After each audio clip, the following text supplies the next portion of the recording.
73. Text 84850. Nick Ferrari at breakfast on LBC. 1 minute after 9 on Monday, March the 3rd. Your opportunity is to put your call to the leader of Reform UK as they continue to perform well in the polls, Nigel Farage. I've got many questions, but let's go straight to the calls. Thank you for being here, Mr. Farage. Good morning. I will put some questions to you when I can, but Pierre is in Brent with the first question. Pierre, go ahead. You're through to Nigel Farage. Morning, Pierre. Good morning, Nigel. Morning. I just wanted to put forward, in regards to the Chagos Islands, I know you really believe that Trump was going to completely block the Chagos Island deal with Keir Starmer, and I wanted to know how you got it so wrong, and Trump's obviously going ahead and backing it.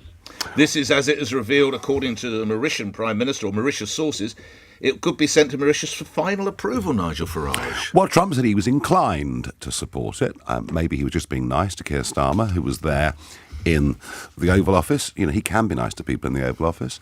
And I have to say, I'm very surprised, having spoken to some people who are cabinet members. You said 3 members of the cabinet. I've spoken to them personally about this. Yeah. I think our chance. So you've got some inside track here. Yeah. Why has he changed his mind, Mr. Farage? Well, I think the point is this. They probably think the Brits are going to do this anyway. That the Brits are desperate to get rid of the Chagos Islands for some sort of student politics type reason. And that if Britain are going to get rid of it anyway, then this is the best of a bad job. What I've also heard, and not mentioned before, is one thing I have been told by senior Americans, is they will not be paying a penny. So if they probably think, if we've got use of a base for a long time, if the Brits are going to pay the bill, then, OK, fine. They've also got Pierre, they've got bigger fish to fry. You know, Chagos has not been high up on Donald Trump's agenda for obvious reasons. I will just make one last point, which is the repayments, $9 billion is agreed. No one disputes that we're paying $9 billion to give away what we own already. But the sums are ridiculous. If it's $90 million a year for 99 years and inflation runs at 3% over that period, that is £52 billion. Quite astonishing. Just to pick up on Pierre's question, though, President Trump did say, I have a feeling it's the deal. I have a feeling it's going to work out very well. That is contrary to everything you said, Nigel Farage. No, I said there are people very, very worried in America about the deal. I am surprised, but hey, do you know what? It's not over yet. What do you mean by that? He said we are inclined to support. You think there could be a change? I think there could be a change, and I very much hope there is. How concerned are you that $9 billion, and I take on board when you allow for inflation, it rises to north of it, but that could come out of the extra funds that have been found for the defence within the last week or so? And every time I ask any senior member of the government, is that going to come out of the MOD budget? That's the rise. They refuse to answer my question, including the Defence Secretary. Yeah, I mean, Keir Starmer got in a bit of a mess at question time last week over this, didn't he? Is the proposed increase $6 billion a year, or is it $13 billion a year, when clearly the 13 figure included what was projected already? $90 million a year, I suppose the truth of it is that for the first few years we won't really notice. It's once inflation starts to compound that the sum is going to become enormous. And you get to 52 billion. Pierre, thanks for opening the bowling. Alex is in Edinburgh. Alex, your question. Morning. Good morning. Good morning, Nigel. Morning. Good morning. I was wondering about your opinion on Trump and Vance's treatment of President Zelensky. I was wondering if you think that they understand the war crimes that have been committed in Ukraine, and what their opinion is, what should happen about these war crimes after the appeasement is completed. And also, do they really understand what would happen if Russia are successful in Ukraine? That these war crimes will increase on a huge basis, and Ukrainian people and infrastructure will suffer indefinitely. OK, Alex, let's get Mr. Farage. I mean, you talk about appeasement. I wonder, those that are objecting, and by the way, whatever the spat that occurred between Trump, Vance and Zelensky, let's, Alex, just look at the very, very big picture to begin with, if I can. We, after 3 years of war, after the Putin invasion, and 1 million battle casualties, almost unbelievable, isn't it? 1 million battle casualties, have a situation now where we either go for a peace deal or this continues for year after year after year. I know that Boris Johnson has been the biggest sort of proponent of total war, but the truth is, and I think, Alex, this is what Zelensky will have to face up to, The truth is that the longer the war goes on, the more it suits Russia. And wars either end with a deal or they end in annihilation.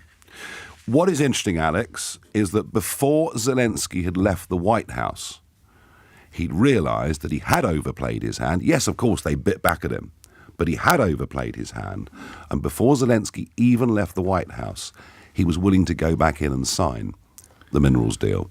So I actually think, despite a lot of nonsense that you read and hear about that meeting being the end of the world, it's all going to be a disaster, all the same stuff, by the way, we heard when he talked about Little Rocket Man a few years ago and my button's bigger than yours, which within 2 weeks he was in North Korea. I actually think good is going to come of Friday. Zelensky is going to sign the deal. And the real worry I've got, Alex, isn't about appeasement. It's about how do we put together a security package that absolutely makes sure that Putin can't do this again. And I think we're edging in the right direction. Just to clarify, do you agree that the President and Vice President bullied President Zelensky? I think President Zelensky was very unwise to tell the Americans what would happen to them if they didn't back him. I think it was unwise. Yeah, sure, Vance and Trump bit back. But I think in diplomatic terms, I think Zelensky played it very badly. And it's very interesting that even Peter Mandelson, the British ambassador, is making very, very similar points. Well, he's suggesting Zelensky should return to Washington. He will. And he will. Mandelson is right. And he will. I think what came out of Friday... You don't see anything intemperate in Trump's language at all. Whether there was or whether there wasn't, we're heading towards peace. We're heading towards peace. It's a good thing, not a bad thing. Would you treat a guest like that? I wouldn't expect a guest to be rude to me in my own house. Absolutely not. I would expect a guest to treat me with respect. It doesn't mean that, for a minute that Vance and Trump, I'm not defending what they did. So you are critical of what they did, Mr. Farage? Do we want peace? Of course we want or should we spend weeks talking about what happened? You did say you wouldn't defend what they did, so you wouldn't behave in that fashion. I try not to. What does that mean? So you might. Nick, this is irrelevant. This is where we all go wrong. We're all focusing on the row that happened. Maybe the row was bound to happen anyway. Zelensky wasn't ready, maybe for this, and perhaps the Americans weren't ready for it either. I don't know. Is it right a journalist asked him why he's not wearing a suit? Well, do you know what? If I turned up at the White House, I'd make sure I was wearing a suit, my shoes were cleaned. Absolutely. And Trump is... And in diplomacy... Our Prime Minister, Winston Churchill, our Prime Minister, but he wasn't dealing with President Trump.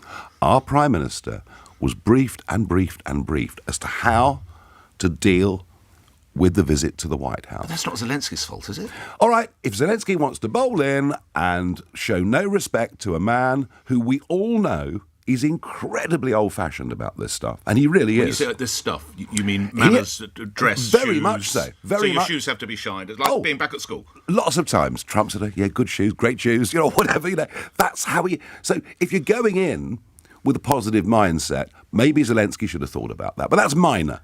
So you are critical of him wearing his battle fatigues, effectively? I think there are times to wear it and there are times not to, perhaps. You mentioned Keir Starmer. Yeah. Can I ask you, did anybody reach out to you from his team prior to that meeting with President Trump as to what might work and what might not work? No. How would you characterise what Sir Keir Starmer got right? Well, he was respectful of the president.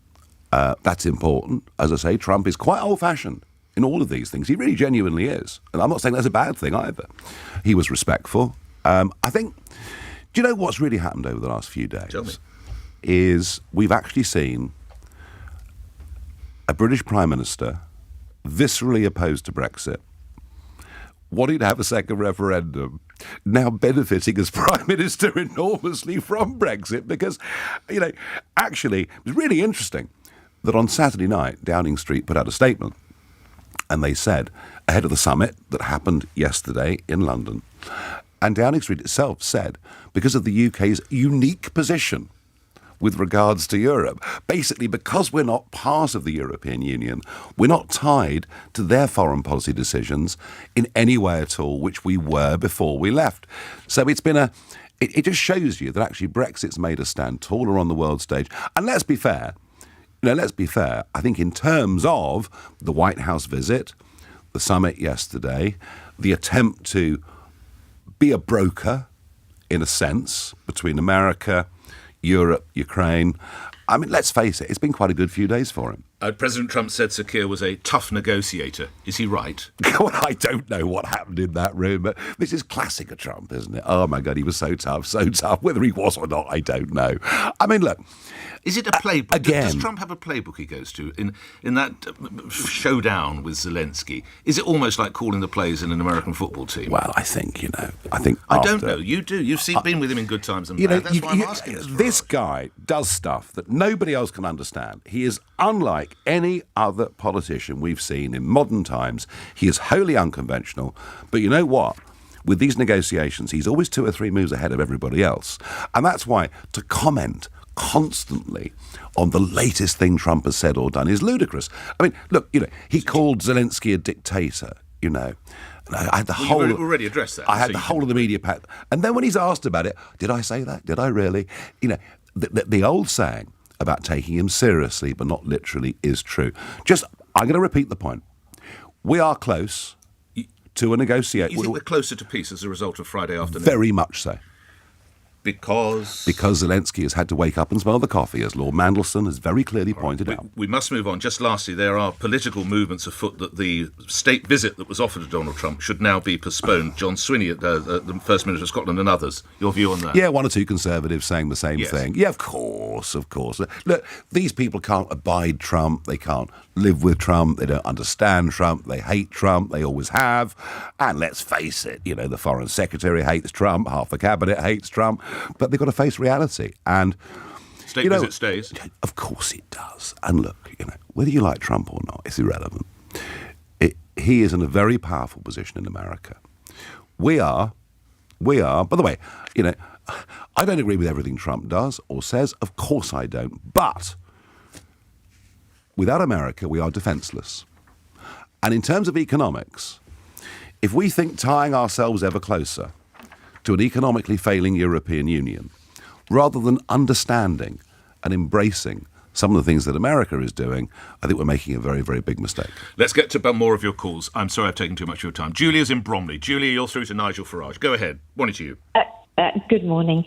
So my question is, why did you say that Andrew Tate is an important voice for emasculated young men? And that's a quote I've taken from yourself.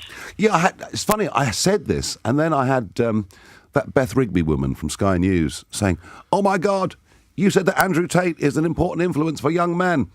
I said, well, it didn't mean that I supported him. I was making a comment. So in the end, I got so frustrated, Julia. I said, you're quite right, to Sky News. Andrew Tate has no followers and no influence whatsoever. And this is one of the problems with trying to have a rational, nuanced national debate on anything. Tate has become a powerful voice for many young men. Julia, I am not saying that is a good thing. But I'm not surprised in some ways that some of these things are happening. When we were playing football in Germany recently, England fans were told, don't sing, don't chant, and don't drink more than 2 pints. I mean, we're telling young men not to be men.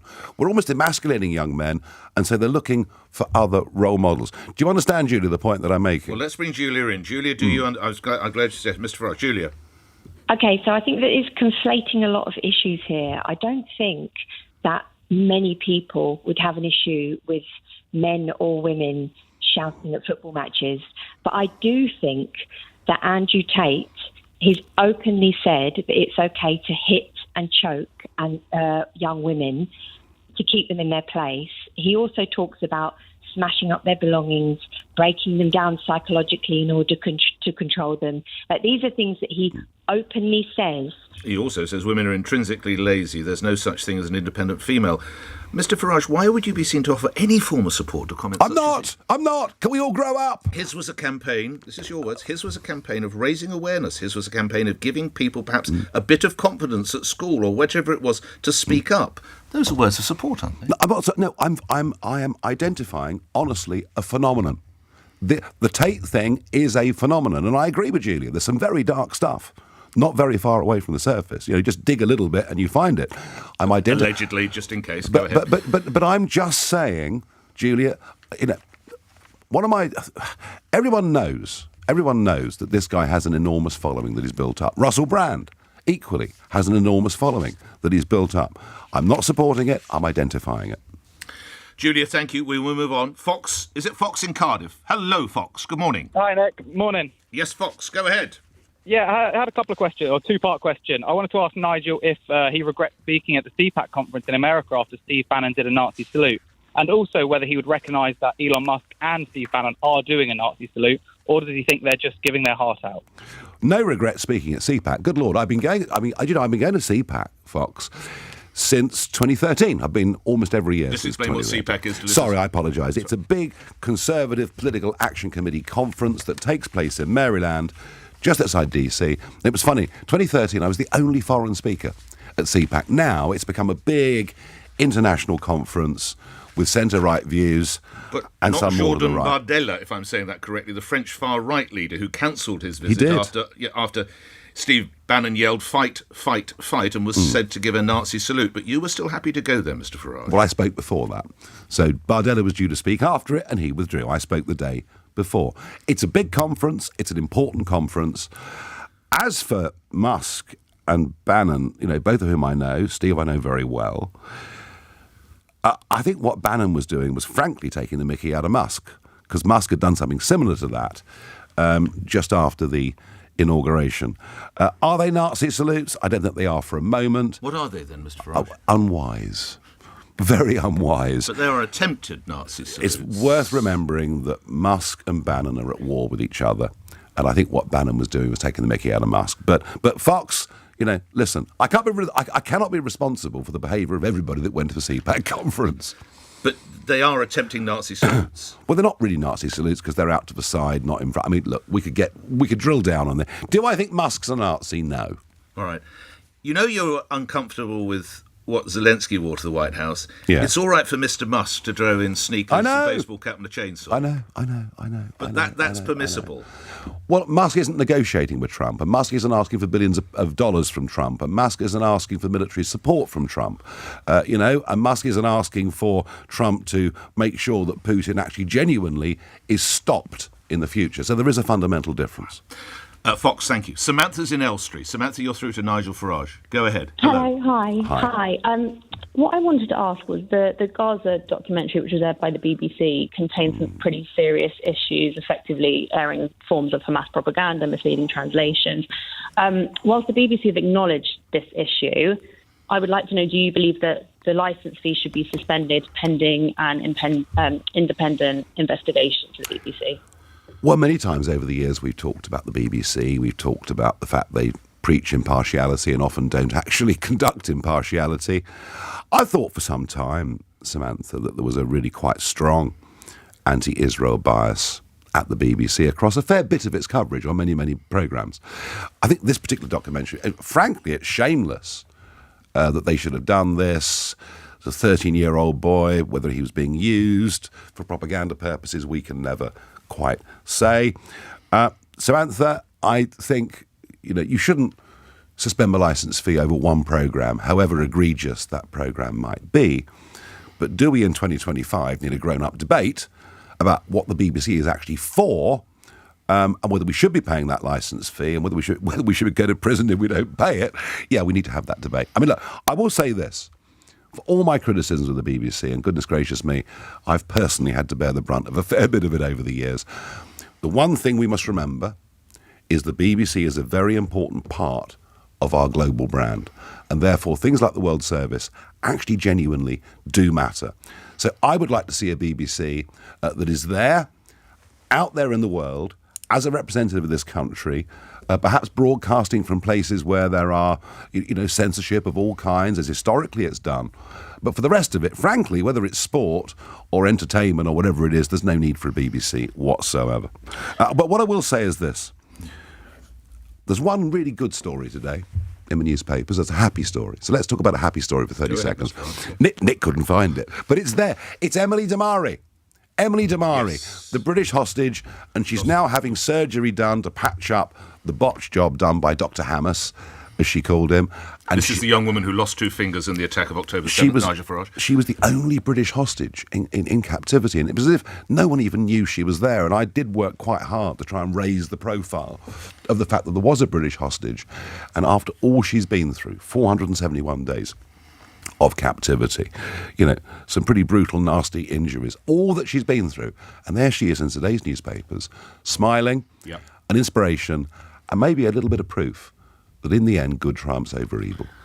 Well said. Just lastly on the subject of the documentary, and you mentioned BBC Sport, to those who would say, including Gary Lineker, that the documentary should stay in place because it is some form of record in a region where it's very difficult to get, well, it's impossible actually to get journalists. What would you say to Mr. Lineker and others? Well, he's part of the BBC bias, has been for years. Thank goodness he's finally going. And the sight of Hamas when they return the hostages, or in one, I've not spoken to you since then, and there seems to be no shortage of young Hamas fighters ready to continue the conflict. And on one instance, they actually returned the remains of the wrong body. Again, I've not heard you on this, Mr. Farage. No, I mean, I think those scenes when the hostages are released are frankly quite repulsive. You know, masked, thousands of people chanting. I can't imagine. I mean, I'm sure some of those hostages think, goodness me, we've got this far. Are we even going to make it through the next 5 minutes? Absolutely awful. Let's move to some that are on the text and the tweets. Rachel in Bexley. Is Sir Keir Starmer in danger of selling out our AI? Andrew Lloyd Webber and everyone else says they're playing with the intellectual properties. What does Nigel Farage think? What does Mr. Farage think? This AI row, you'll be familiar with this. You know, I am. I mean, look, AI is a bit like the nuclear bomb. We'd rather it hadn't been invented in some ways, but it has, and it's not. You know, that is not going to be reversed. So we as a country have to get in the vanguard of this. And what's really interesting, and having talked to some quite big players in America in this area, is what Britain's really good at is producing talent, brilliant young brains. You know, young men and women who are geniuses at mathematics, physics, you name it. And you know what happens? They all leave. They all go elsewhere around the world, particularly to the west coast of America. So let's embrace the AI revolution. As to how we put the right safeguards in place that help people producing music, journalists, radio show hosts. I mean, we could all be replaced by AI ultimately. So it does present a massive challenge, but equally for Britain, a big opportunity. And we seem to be just lagging on all of these things. You'll see overnight that Trump has talked more about crypto and crypto reserves in America. I mean, we had an opportunity in London to be one of the world's centres for sensibly regulated crypto trading. We haven't taken it up. It's the same with AI. We as a country have to get into this tech space, have to be a global leader in it, but I fully understand that safeguarding is going to be a big issue. All right, one more before we come back to the calls. This comes from Piers in Kent. Can Nigel Farage give us an update on the scores on the doors? Have the Conservatives now overtaken them, or is Reform still bigger? Scores on the doors, Mr. Farage. Wow. Poor old Kemi, who at 5 o'clock on Boxing Day afternoon, and I don't know quite what state she was in mentally, but put out this ridiculous, you know, Reform haven't overtaken our membership. Farage is fiddling the figures. Well, the funny thing is, we use a system called Nation Builder to measure our membership, the same one she uses, so maybe her figures are fake. Do you know what? That's been one of the great joys, travelling around the country, and I was in Cornwall last week, I was in Yorkshire last week, and I'm travelling a lot in the next couple of months, is people are giving their 25 quids and joining. Right. Are you still ahead of the Conservatives? Well, they had 131,680 ballots that went out last year in the leadership election. I'm told their membership now is probably not even 100,000. When I last looked last night at our live ticker, we were on 218,000. So it's been great. Let's go back to those calls. Nigel's in Uxbridge. You're through to Nigel Farage. Go ahead, Nigel. Morning. Hello, morning. My question is, given your strong stance on immigration, what concrete measures have you implemented to address the significant dependence of the NHS, the care sector, and universities on migrant workers and students, of which is going to collapse without these people? I keep hearing that, and here's the problem, Nigel. Here is the problem. Of the last 3 million people, that came into the country and settled during the Conservatives' time, only 22% are working. If everyone, Nigel, that came into Britain worked, you know, and in most cases earned a reasonable salary and paid tax, then the argument we can't survive without immigration might hold. Truth is, the more people that come, the poorer we get per capita. And the figures over the last couple of years are quite extraordinary on this. But, I wouldn't wish it on you, but if you had to go into an A&E department or into a hospital, my sense is that without these workers, the hospital wouldn't function. I know that's anecdotal, and it's not dating. And without a 10 million rise in population, we might be able to get GP appointments. It works both ways, Nick. This cuts both ways. 10 million is the increase in our population down to migration over the last 20-plus years. So it cuts both ways. By the way, the other thing that I think has been shocking, getting back to Nigel's point, is we've not been training enough nurses, we've not been training enough doctors, we've actually willfully been underproducing our own people in the medical profession. And then what we do, we take nurses from Mauritius and countries like that, where they're probably more badly needed than they are here. All right, those are the figures, Nigel. Thank you. Nigel Farage. William in Alaba in Scotland. William, you're through to Nigel Farage. Go ahead. Good morning, Nigel. Morning. My question to you is as follows, Nigel. Is it now time for you to resign as leader of reform? You've got it going. You've got some good support, but as Elon Musk has said, you've just not got it. I voted for reform, Nigel, here in Scotland. My parents voted for reform. A lot of my friends voted for reform. But a lot of us, we feel that you are the establishment, even though you present yourself as against the establishment. And I'm a lockdown sceptic, Nigel, so I want a reckoning. Can I just ask you, why would you say Mr. Farage? I'm intrigued. Why does he represent... Because I think a lot of people would say anything but. Why does he represent the establishment in your eyes, William?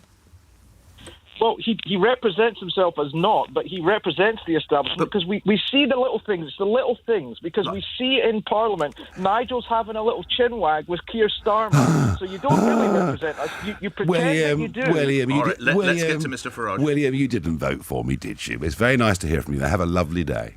You're not going to take on board the question you should stand down. You don't see yourself as an establishment. You completely rebuff everything William has said. I can't help it if the Prime Minister bounds across the chamber and wants to have a joke.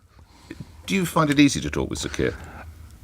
I have no personal enmity or animosity towards him whatsoever, and I don't think he does to me either. We just happen to have fundamentally different worldviews on virtually everything. If you had to get trapped in a lift, would you want to get trapped with Kemi Baden or Sir Keir Starmer? I think I'd force open the door and climb down the lift shaft. Just come back to events in the United States and Ukraine. There have been calls from some senators suggesting that President Zelensky should resign. This could be the way of bringing about peace. Nigel Farage? Well, you must have elections. That's absolutely clear. Now? We must have elections as soon as there is a peace deal on the table, a credible peace deal on the table. Right. Then the best way for the Ukrainian population to discuss that deal and the shape of that deal is to have an election. All right? Very, very important. It's not just for one man and the current elected parliament. Do you think he's a roadblock now, then, in a sense, President Zelensky? Do you know, if I try to put myself in a really neutral position on this, it must have been psychologically very tough for him to turn up at the White House and to have to accept that that Crimea is not going back to Ukraine. That psychologically, as a leader, and that's how history shows you, can't be easy. All right. So I'm saying that from a totally neutral perspective. I'm not a huge fan of Ukraine. It's a very, very corrupt country, etc. But I do understand that there must be elections. You're not a fan of the treatment it's receiving at the moment from Putin.